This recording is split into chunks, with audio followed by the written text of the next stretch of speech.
and gentlemen, welcome to March Muppet Madness.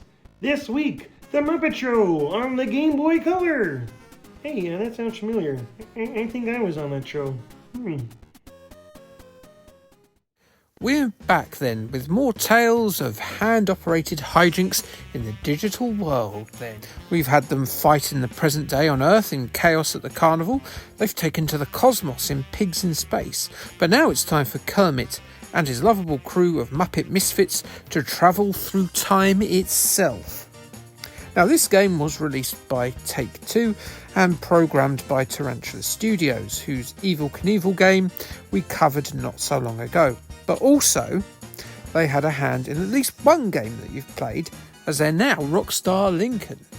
The story of Jim Henson's The Muppets has the eponymous crew turn up to one of their productions, only for the hapless buffoons Bunsen and Beaker, those troublesome scientists, to somehow foul up big style and hurl some of the show's most beloved characters back to key moments in history. Well, I mean, the usual eras these games usually take us to anyway. We won't see a sombre traipse from Fozzie Bear around Auschwitz, or a dust-covered frightened Sam the Legal Eagle clearing rubble in the hope of finding some survivors in 9/11. They just wouldn't fit a Muppets game, especially as this one came out before 9/11. But never mind. No, sir, we get 6 time periods to saunter through. The Swedish chef is stuck in prehistory. Miss Piggy finds herself ensconced in a giant Egyptian pyramid. Fozzie Bear is up to his gonads in trouble, cornered by the ancient Romans of 50 AD. Rolf has his work cut out trying to stop himself getting sacrificed at an altar by the Amazonian Aztecs. Gonzo has found himself in a bit of a predicament in medieval England, while Sam the Legal Eagle suddenly finds himself in the lawless times of the Wild West. Not a place for a lawyer, one would suspect. The only 2 Muppets who were due into work that day, Kermit and Animal the drummer, find themselves responsible for rescuing their pals.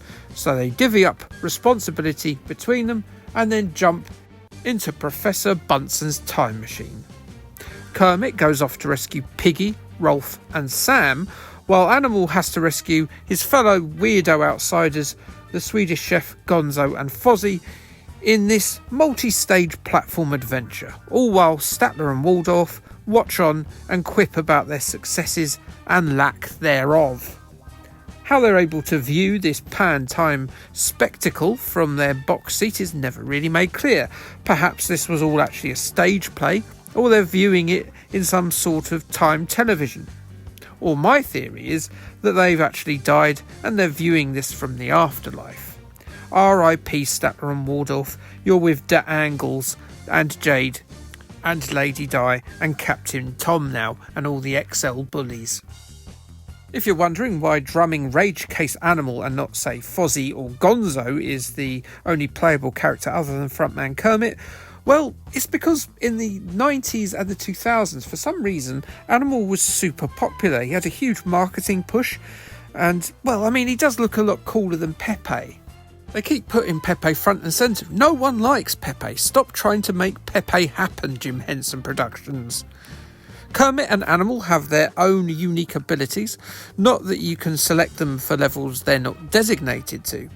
Kermit throws paper aeroplanes at the historical enemies, while Animal flings his drumsticks around like he's Tommy Lee hearing the words, "I've watched Pamela Anderson's sex tape with you in it, you've got a big winkle." Kermit also has the special ability to do an evasive super high jump, whereas Animal does a screen clearing super stomp. Both your regular attacks and your special abilities have energy bars that can be topped up with a fair few power-ups that line the battlefield. And you'll also have to pick up fruit and other foodstuffs to keep up your health, which is depicted here by this sinking visage. There are bosses to battle at the end of each stage, including this chubby fella in the cowboy level. That's racist! So let's start with the good, because that's what Kermit would have wanted from us. The game is huge for a handheld platformer. Each time period has 4 stages, with each, especially the Mayan/Aztec level, being sprawling adventures as our heroic pair try to locate 3 time period relevant MacGuffins before tackling the boss stage. The boss stage is the place where they're keeping your friends, the furry fellas themselves, captive. If you know what you're doing and you're pretty good at it, the game will still take you at least 4 to 6 hours to finish. Now that doesn't sound hugely long for a game in the 2020s, but it is a big one for a Game Boy title. Make no mistake about that. The graphics are okay-ish, they're not Happy Hippo, but it's varied in its settings and its enemy types. Animation is quite fun, I guess, and there's also some voiced sound clips provided by the cast of the actual real Muppet Show, like good old Frank Oz. Hey, waka, waka, waka! Which leaves us quite a lot of room for the bad, and unfortunately, there's quite a bit of bad. The music is absolutely atrocious, with not even a hint of a Muppets theme or Menomina.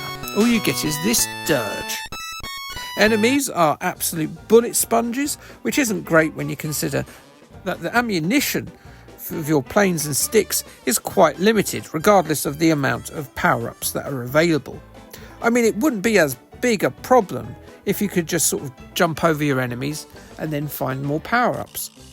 But the issue is that the villains that are your height or larger, well, when you jump them, you can't actually clear them. Your life will drain. You can't jump over the enemies in this platform game. This isn't an issue I've ever seen in any platformer other than this. It seems like a pretty big design flaw. Not only that, but there's no invincibility frames, meaning your life just drains while you're in the vicinity of a goon. The Muppets also sustain fall damage very easily, not even being able to fall more than the length of their own bodies without sustaining some damage. I mean, that's realistic, I guess, but realism is not really required in a game about time-travelling Muppets, is it? I mean, most of the time, Muppets don't even have legs. How can they hurt? Flames burn up the Muppets instantly too, obviously as Muppets are going to be flammable, aren't they? But it's not great when lives are at such a premium and there are a number of blind faith jumps scattered around each stage.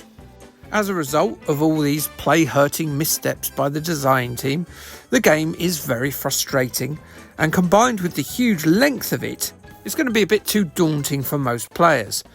Especially as, worst of all, the game is pretty boring to play. And I don't know, there seems to be something here that just seems unfinished. Looking at the rescue characters, they put in the work in doing a lot of animation for them. However, they're never selectable characters, and that would have helped the game greatly if you could mix it up by playing the characters that you'd rescued from the different time periods. It just feels really unfinished, like they rushed it to meet a deadline and not had time to tighten up the difficulty and the nagging issues. As a performance, I'd be right with Statler and Waldorf by calling this game a big old arse candle. In April 2000, IGN weren't fans at all. They gave it a 2 out of 10 and said the control sucks, the graphics are sloppy, the music is digipop garbage not at all related to the Muppets, the action is tedious, the enemies follow patterns and have no intelligence, and aside from the cutscenes, there's nothing Muppety about this game.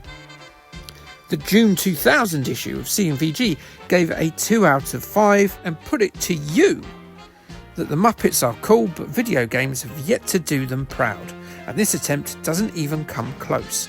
The action is repetitive and the characters move along too clumsily.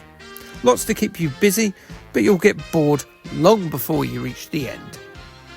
So it's not a great penultimate March Muppet Man this episode, I'm afraid, but we've still got one game left this year. And that one should be a doozy, because it's Muppets Race Mania on the PS1. Oh, goody goody gumdrops. Like, subscribe, and Kay, thanks, bye. Can you give us a cheer out, please, Kermit? Yeah!